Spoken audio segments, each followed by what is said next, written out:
നമസ്തേ, ഞാൻ ശിവറാം ബാബുമാർ മറ്റൊരു വീഡിയോയിലേക്ക് എല്ലാവരെയും സന്തോഷപൂർവ്വം സ്വാഗതം ചെയ്യും. ഇന്ന് മിഥുനൻ രാശിക്കാരെ പറ്റിയാണ് സംസാരിക്കുന്നത്. മിഥുനൻ രാശിയിൽ ഒരു നക്ഷത്രങ്ങൾ എന്നൊക്കെ അറിയാം. മകരത്തിൻ്റെ അവസാനത്തെ അരഭാഗം,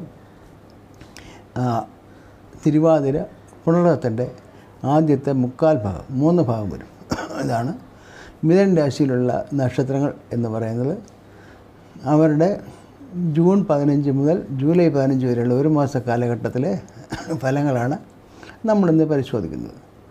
അതോടൊപ്പം തന്നെ നമുക്ക് പരിശോധിക്കുന്നതിൽ അവസാനം ഞാനിതിൻ്റെ കുറച്ച് നല്ല ദിവസങ്ങൾ പറയുന്നുണ്ട്. കടം വിടാനുള്ള മുഹൂർത്തങ്ങളും ഈ വീഡിയോയുടെ അവസാനം പറയുന്നുണ്ട്. അതുകൊണ്ട് അവസാനം വരെ ഇത് കേൾക്കാനായിട്ട് താല്പര്യപ്പെടുന്നു. മാസഫലങ്ങൾ എപ്പോഴും പറയുമ്പോൾ സൂര്യൻ്റെ മൂവ്മെൻറ്റ് അനുസരിച്ചിട്ടാണ് അതിനാണ് പ്രാധാന്യം കൊടുക്കുന്നത്. ഇപ്പോൾ നമുക്ക് ഗ്രഹനില പരിശോധിക്കാം. ലഗ്നത്തിൽ രാശിയിൽ തന്നെ സൂര്യൻ നിൽക്കുകയാണ്.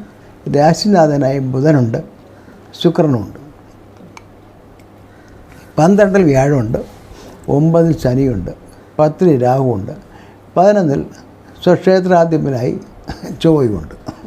ഇതാണ് ഇതിൻ്റെ പൊസിഷൻ. ഫൈനാൻഷ്യലായിട്ട് നോക്കിക്കഴിഞ്ഞാൽ വലിയ പ്രശ്നമില്ലാതെ പോകുന്നൊരു മാസമാണ്. കാര്യം ചൊവ്വയൊക്കെ 11 ലഗ്നാധിപൻ 11 തന്നെ ഉള്ളതുകൊണ്ട് കാശിന് വലിയ ബുദ്ധിമുട്ടും പ്രശ്നങ്ങളും ഉണ്ടാവില്ല. ലഗ്നാധിപൻ ലഗ്നത്തിലുണ്ട്, 12-ാം ഭാവം അതേ 12-ലുണ്ട്. ഇത് 2 കാരണങ്ങൾ കൊണ്ട് പൈസയ്ക്ക് വലിയ പ്രശ്നങ്ങളില്ലാതെ നമുക്ക് മൂവ് ചെയ്യാൻ പറ്റും. അപ്പോൾ എന്ന് വെച്ചാൽ എന്ന് വിചാരിച്ചിട്ട് ഒരുപാടൊന്നും അല്ല. നമുക്ക് ജനറലായിട്ട് നോക്കുകയാണെങ്കിൽ നമുക്കൊരു ഗുണദോഷ സമ്മിശ്രമായ മാസമാണ്. ഇതിനായിട്ട് ഒരുപാട് ഗുണങ്ങളൊന്നുമല്ല. അഡ്ജസ്റ്റ് ചെയ്തൊക്കെ നമുക്ക് പോകാം എന്നേ എനിക്ക് പറയാൻ പറ്റുള്ളൂ. റിസ്ക് എടുക്കാനൊന്നും പറ്റിയ മാസമല്ല. പ്രൊഫഷണലായിട്ട് രവി ലഗ്നത്തിൽ തന്നെ രാശി തന്നെ രവി നിൽക്കുന്നതിനാലും 10 രാഹു ഉള്ളതിനാലും നമ്മൾ പ്രൊഫഷണലായിട്ട് നമുക്ക് ചില റിസ്ക്കുകളൊക്കെ എടുക്കണമെന്ന് തോന്നും. അപ്പോൾ ചാടിക്കഴിഞ്ഞാൽ പ്രശ്നമാകും. റിസ്ക് എടുക്കാനേ കൊള്ളുന്നൊരു മാസമല്ല ഈ സമയം. ബുധനുണ്ട് 10. രാഹുവിൻ്റെ 10 നിൽക്കുന്ന കണ്ടീഷൻ തന്നെ അദ്ദേഹം എപ്പോഴും രാഹു നമ്മളെ എന്തെങ്കിലുമൊക്കെ ചെയ്യാനുള്ള പ്രേരിപ്പിച്ചുകൊണ്ടേയിരിക്കും. അപ്പോൾ അതൊക്കെ വളരെ ശ്രദ്ധിക്കണം. അതുകൊണ്ട് അതിനൊന്നും പോയി ചാടാതെ നല്ല ഇപ്പോൾ ഉള്ള ലെവലിൽ കാം ആൻഡ് ക്വയറ്റായിട്ട് പ്രൊഫഷനിലേക്ക് പോവുക. ആരെയും ചോദ്യം ചെയ്യാതിരിക്കുക, ഒരുപാട് സംസാരിക്കാതിരിക്കുക. അതൊക്കെ മിഥുനൻ രാശി കൊണ്ട് പറയണം. മിഥുനൻ രാശിക്കാർ സംസാര പ്രിയരാണ്. കൂട്ടത്തിൽ പറയുകയും ചിലരുടെ പരിഹസിക്കുകയും ചെയ്യുക, അവസാനം പ്രശ്നത്തിൽ പോടും. അതുകൊണ്ട് വളരെ സൂക്ഷിച്ച് നമ്മൾ സംസാരമൊക്കെ ക്ലിയർ ചെയ്ത് നന്നായിട്ട് പോവുകയാണെങ്കിൽ പ്രൊഫഷണലായിട്ട് വലിയ പ്രശ്നങ്ങളൊന്നും ഇല്ലാതെ പോകും. പിന്നീട് നമ്മൾ നോക്കുന്നത് ദാമ്പത്യ പ്രശ്നങ്ങളാണ്. ദാമ്പത്യ പ്രശ്നങ്ങൾ പ്രണയിക്കുന്നവർ തമ്മിലുള്ള, ആണും പെണ്ണും തമ്മിലുള്ള കാര്യങ്ങൾ, അതൊക്കെ വരുമ്പോൾ വളരെ ശ്രദ്ധിച്ചില്ല എന്നുണ്ടെങ്കിൽ ബുധനൊക്കെ ഉള്ളതുകൊണ്ട് നമുക്ക് തോന്നും ഞാൻ ശ്രേഷ്ഠനാണെന്നൊക്കെ സ്വയം തോന്നും. കാര്യം ബുധൻ ലഗ്നത്തിൽ നിൽക്കുകയാണ് ഈ മാസം. പ്രത്യേകിച്ചും ശുക്രനുണ്ട്. അപ്പോൾ തോന്നും എനിക്കന്ന് സംസാരിക്കാൻ അറിയാം, ഞാൻ കാണാൻ വലിയ കുഴപ്പമില്ല എന്നൊക്കെ തോന്നൽ സ്ത്രീക്കാലും പ്രശ്നമുണ്ടാവും. മറ്റുള്ളവർ അംഗീകരിച്ചോളണം യാതൊരു നിർബന്ധമില്ല. അതുകൊണ്ട് ഭാര്യാഭർത്താവ് ബന്ധത്തിൽ പ്രശ്നങ്ങളുണ്ടാവും. അത് വളരെ ശ്രദ്ധിക്കേണ്ട ആവശ്യമുണ്ട്. സുഹൃത്തുക്കളുടെ പ്രശ്നങ്ങളും ഉണ്ടാവണം. അതിലൊക്കെ പ്രശ്നങ്ങൾ വരാൻ സാധ്യതയുണ്ട്. കോവർക്കേഴ്സ്, കൂടെ പ്രവർത്തിക്കുന്നവർ, അവർക്കെല്ലാം നമ്മളോട് ചെറിയ സഹിഷ്ണുത തോന്നാൻ, നമ്മളോട് ചെറിയൊരു വെറുപ്പൊക്കെ തോന്നാൻ കാരണമുണ്ടാവും. അതിന് കാരണങ്ങൾ നമ്മളായിട്ട് ഉണ്ടാക്കാതിരിക്കുക. ഡിപ്ലോമാറ്റിക്കായിട്ട് മൂവ് ചെയ്യുക.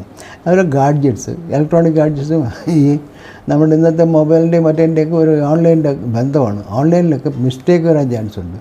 നമ്മളൊരു മെസ്സേജ് അയച്ചാൽ തെറ്റിപ്പോകാൻ ചാൻസ് ഉണ്ട്. ഇങ്ങനെയൊക്കെ വരാനുള്ള സാധ്യതകളുണ്ട്. വളരെ ശ്രദ്ധിക്കണം. ഇതൊക്കെ നമ്മൾ സാധാരണ കഴിഞ്ഞ മാസം പോലും ശ്രദ്ധിച്ചാൽ മാത്രം മതി. അല്ല ഇത് ദർ ഈസ് നോ ഡേഞ്ചർ. ഒരു ഡേഞ്ചറും ഇവിടെ ഇൻവോൾവ് അല്ല. അവിടെ ശ്രദ്ധിക്കണം എന്ന് മാത്രമേ ഞാൻ പറയുള്ളൂ. IT വർക്കേഴ്സ്, ചാനൽ വർക്കേഴ്സ്, അവർക്കെല്ലാം വലിയ കുഴപ്പമില്ലാതെ ശ്രദ്ധിച്ചാൽ മാത്രം. അവർ വളരെ കെയർഫുള്ളാണെങ്കിൽ ഡെഫിനറ്റായിട്ട് നിങ്ങൾക്ക് ഈ സമയത്ത് 10 രാഹു നിൽക്കുന്നുണ്ട്. പല കണ്ടുപിടുത്തങ്ങളല്ല, അതുകൊണ്ട് പുതിയ വഴികളൊക്കെ തുറക്കാൻ കഴിയും. പക്ഷേ വളരെ കാമായിരിക്കണം. ഒരു പ്രശ്നങ്ങൾക്കും പോകാതെ നോക്കണം. ഇതൊക്കെയാണ് ജനറലായിട്ട് പറയാനുള്ളത്. കുട്ടികളുടെ കാര്യത്തിൽ കുട്ടികളും കൂടുതലും മൊബൈലും മറ്റേ IT സംബന്ധമായ കാര്യങ്ങളൊക്കെ ഉപയോഗിക്കുന്നുണ്ട്.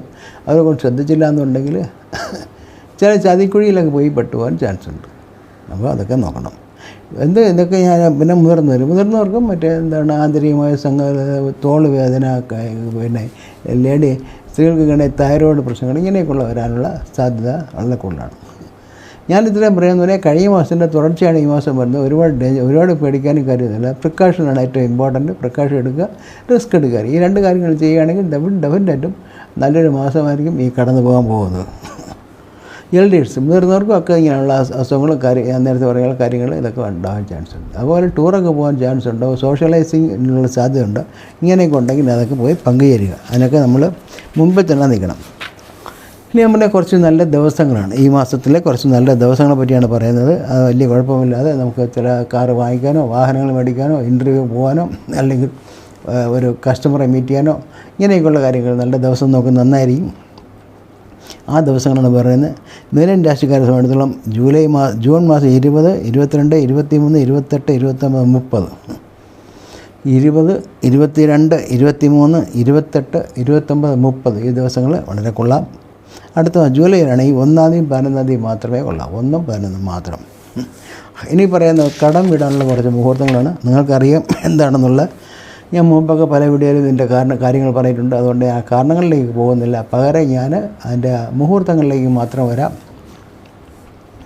ജൂൺ മാസം 15-ാം തീയതി രാവിലെ 8:30-നും 10-നും മധ്യമുള്ള സമയം വളരെ അനുകൂലമാണ്. ഈ സമയത്ത് ഓൺലൈൻ ട്രാൻസാക്ഷനൊക്കെ ചെയ്യാൻ കൊള്ളാം.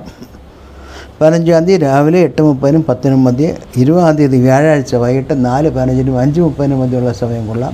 20-ാം തീയതി വ്യാഴാഴ്ചയാണ്. ആ സമയത്ത് 45 മിനിറ്റ് ഉണ്ട്. 22-ാം തീയതി ശനിയാഴ്ച രാവിലെ 8-നും 9:30-നും മധ്യമുള്ള സമയം വളരെ അനുകൂലമാണ്. 22-ാം തീയതി ശനിയാഴ്ച.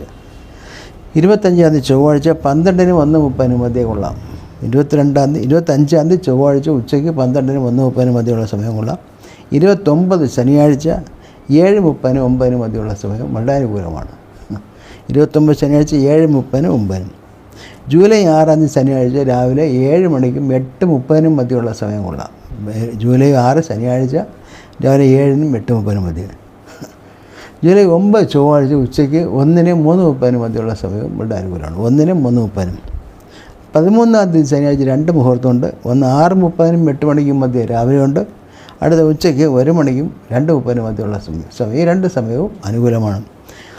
അപ്പോൾ ഇതൊക്കെ വച്ചിട്ട് നിങ്ങൾ കടമിടാനുള്ള കാര്യങ്ങളൊക്കെ നോക്കുക. കൂടാതെ പൊതുവെ പറയുകയാണെങ്കിൽ മീനൻ രാശിക്കാർക്ക് വളരെ കാഴ്ചസാരില്ല ഉണ്ട്. നമ്മൾ പ്രശ്നങ്ങളൊന്നും നമ്മൾ പോയി അങ്ങോട്ട് ഇടപെടായിരുന്നാൽ നമുക്കൊരു നല്ല മാസമായിരിക്കും ഇത്. എല്ലാവർക്കും നല്ലത് വരട്ടെ.